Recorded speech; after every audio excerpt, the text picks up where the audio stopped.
Each week, I've spoken with you about the challenges we face as a nation and the path we must take to meet them. And the truth is, over the past 10 months, I've often had to report distressing news during what has been a difficult time for our country. But today, I'm pleased to offer some better news that, while not a cause for celebration, is certainly reason to believe that we are moving in the right direction. On Thursday, we received a report on our gross domestic product, or GDP. This is an important measure of our economy as a whole, one that tells us how much we are producing and how much businesses and families are earning. We learned that the economy grew for the first time in more than a year, and faster than at any point in the previous 2 years. So while we have a long way to go before we return to prosperity, and there will undoubtedly be ups and downs along the road, it's also true that we've come a long way.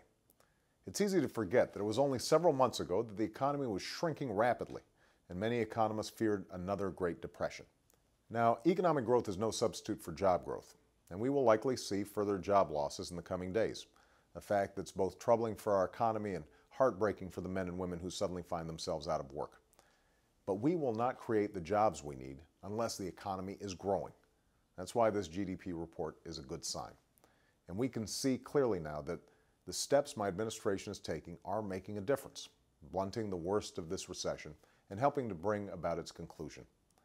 We've acted aggressively to jumpstart credit for families and businesses, including small businesses, which have seen an increase in lending of 73%.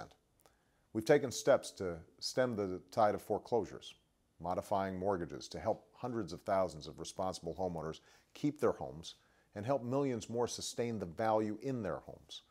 And the Recovery Act is spurring demand through a tax cut for 95% of working families and through assistance for seniors and those who've lost jobs, which not only helps folks hit hardest by the downturn, but also encourages the consumer spending that will help turn the economy around. Finally, the Recovery Act is saving and creating jobs all across the country. Just this week, we reached an important milestone. Based on reports coming in from across America, as shovels break ground, as needed public servants are rehired, and as factories whir to life, it is clear that the Recovery Act has now created and saved more than 1 million jobs. That's more than 1 million people who might otherwise be out of work today. Folks who can wake up each day knowing that they'll be able to provide for themselves and for their families. We've saved jobs by closing state budget shortfalls to prevent the layoffs of hundreds of thousands of police officers, firefighters, and teachers who are today on the beat, on call, and in the classrooms because of the Recovery Act. We've also created hundreds of thousands of jobs through the largest investment in our roads since the building of the interstate highway system, and through the largest investment in education, medical research, and clean energy in history. These investments aren't just helping us recover in the short term, they're helping to lay a new foundation for lasting prosperity in the long term. And they're giving hard-working, middle-class Americans the chance to succeed and raise a family.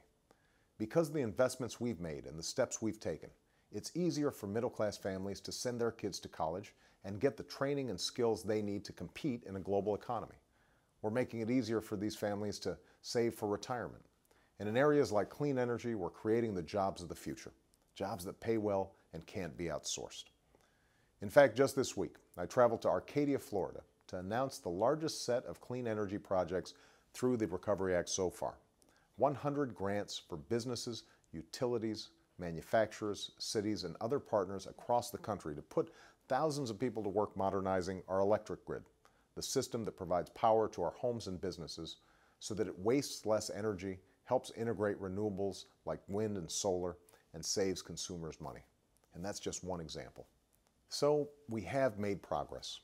At the same time, I want to emphasize that there's still plenty of progress to be made.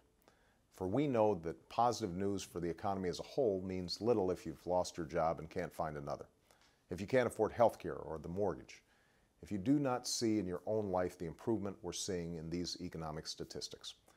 And positive news today doesn't mean there won't be difficult days ahead. As I've said many times, it took years to dig our way into the crisis we faced. It will take more than a few months to dig our way out. But make no mistake, that's exactly what we will do. For the economy we seek is one where folks who need a job can find one and incomes are rising again. The economy we seek is one where small businesses can flourish and entrepreneurs can get the capital they need to plant new seeds of growth. The economy we seek is one that's no longer based on maxed out credit cards, wild speculation, and the old cycles of boom or bust, but rather one that is built on a solid foundation, supporting growth that's strong, sustained, and broadly shared by middle-class families across America. That's what we're working toward every single day, and we will not stop until we get there. Thanks, and happy Halloween.